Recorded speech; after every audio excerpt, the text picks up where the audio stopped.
But He requires that all we have be used to His glory. There must be no spendthrift habits. It is God's property that we are handling, not $1 or 1 shilling is our own. Counsel and Stewardship 299.2. I want to highlight the word all. All we have to be used for His glory. In God's property that we are handling, not $1 or 1 shilling is our own. This first principle is to acknowledge that God is our source. God is our source, and everything belongs to Him. Nowadays, brothers and sisters, unfortunately, many Christians think that they are managing God's money by just giving 10% of tithe. However, our obligation doesn't end by just giving tithe and offering. Everything that we think we own is not ours. Those were just known to us by God.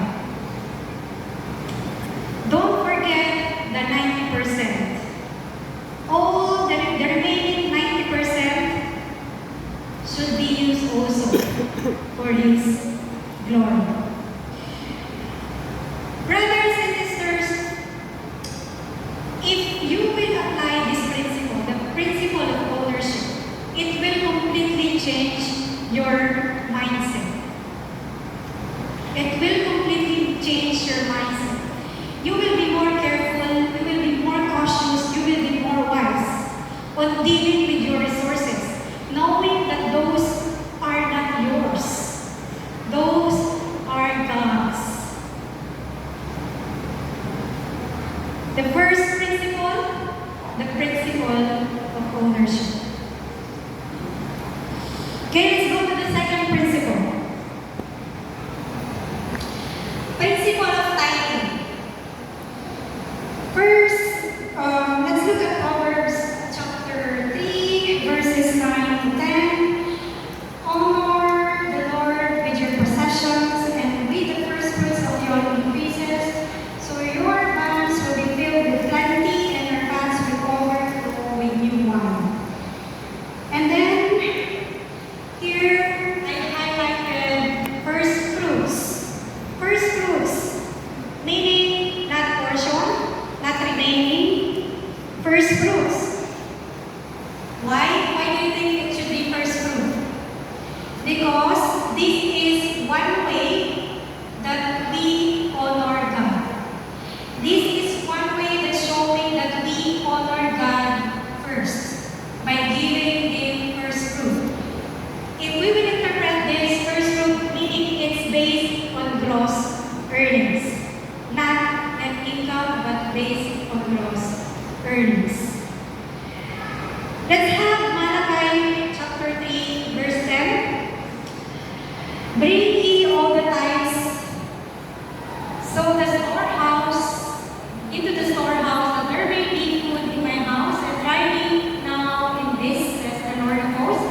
If I will not open for you the windows of heaven and pour out for you such blessing. That's Malachi chapter 3, verse 10. In both verses, you will notice that there are two sets. There's two parts. The first is our obligation to give the first fruit, to give tithe, and the second is the rewards, the results, or the consequence. The first part is to give tithe, and the second is we will be blessed.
tithing.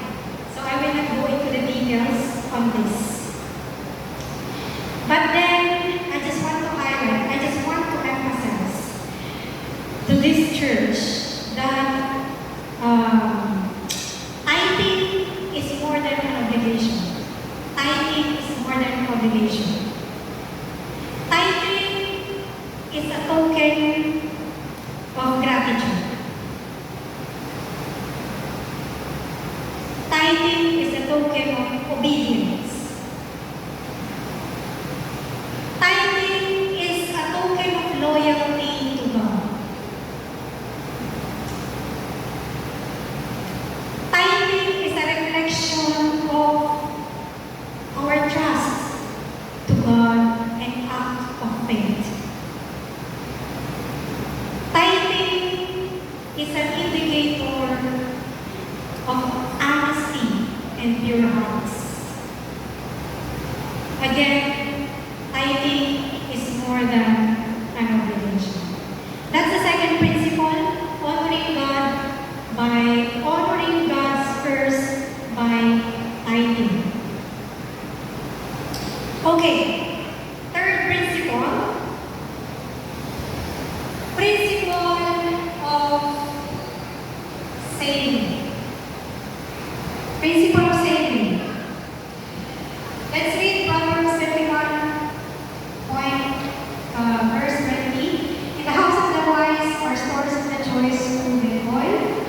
You know, in the biblical times, oil was a precious commodity. It's a form of currency. So if you have a lot of oil in your house, means you are wealthy. It says here, in the house of the wise are stores of choice food and oil. Let's also have Ecclesiastes 11:2. Invest in 7 ventures, yes, in 8. You do not know what disaster may come upon the land. Now, in this third principle, one way to follow God's financial plan is to save. To save. Let's look at the concept of stewardship about savings.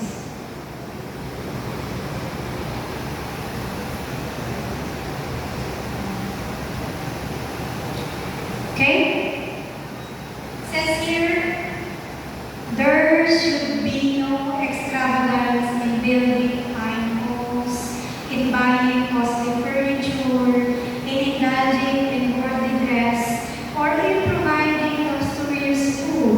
But in everything, let us think of the souls for whom Christ has died. Let selfishness and pride die. Let us save every dollar that can be saved. Concept Stewardship 2.298.1. Church, it's not about the amount that we save. It's not about the amount that we save. It's about the consistency of saving. We should save on a regular basis. It's not about the amount, it's the consistency of saving. So we should save automatically. Whether you have little, whether you have too little, whether you have plenty, it should be part of your goal. Saving. Third principle is the principle of saving. Okay, let's look at the practical side. In order for us to successfully save money, we should have 3 D's. 3 D's.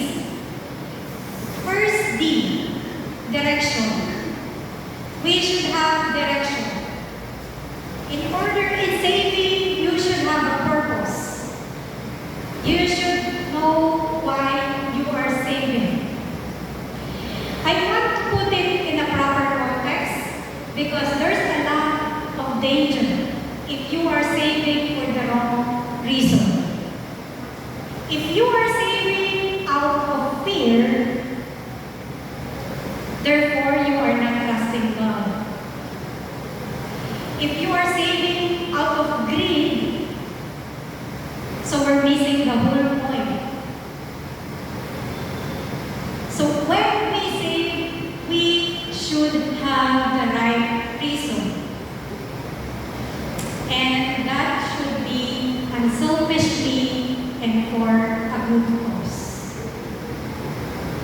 That's the first D, direction. Secondly, dedication.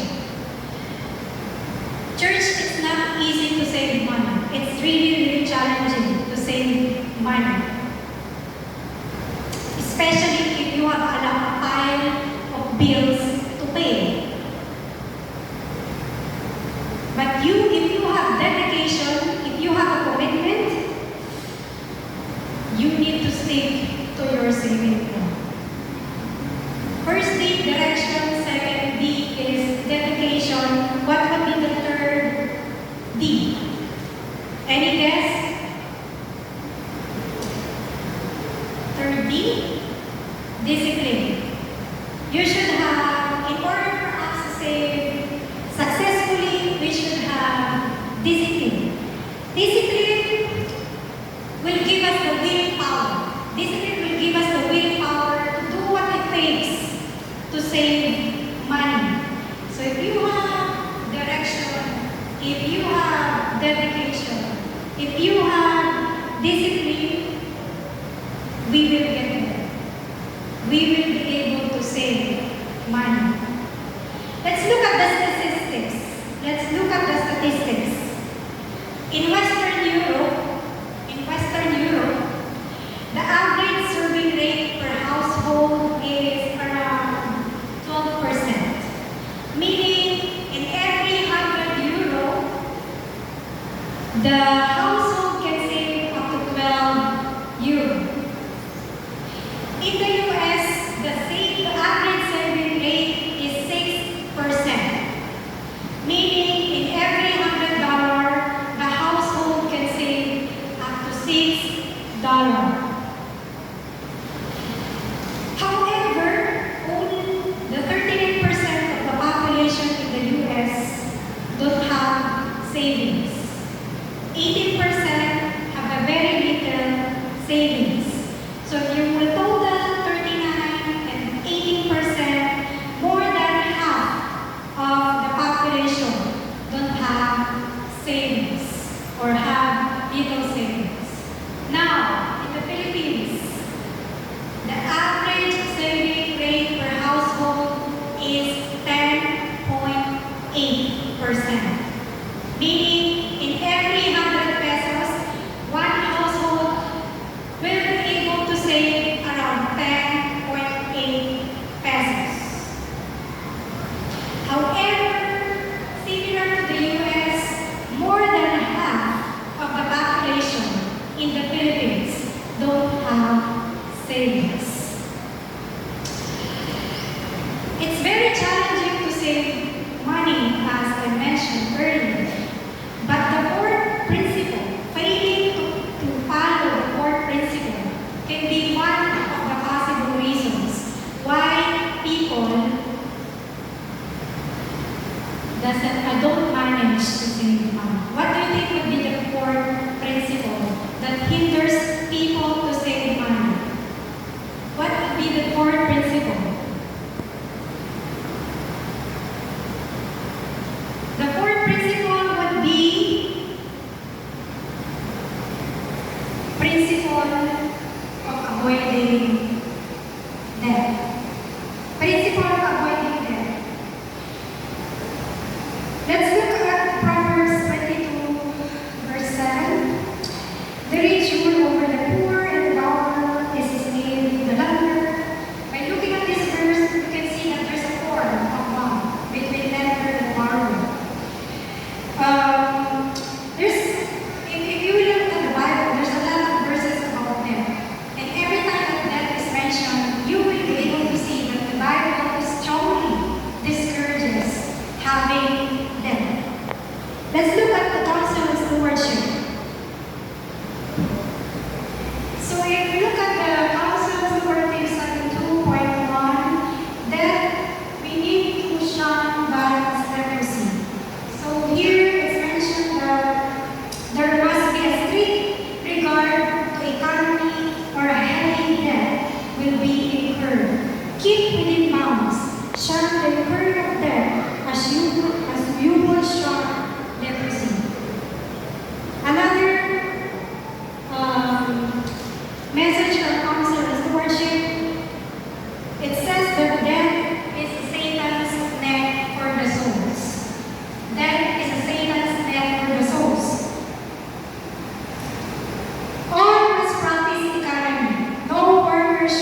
for souls. Councils to Worship 250.2.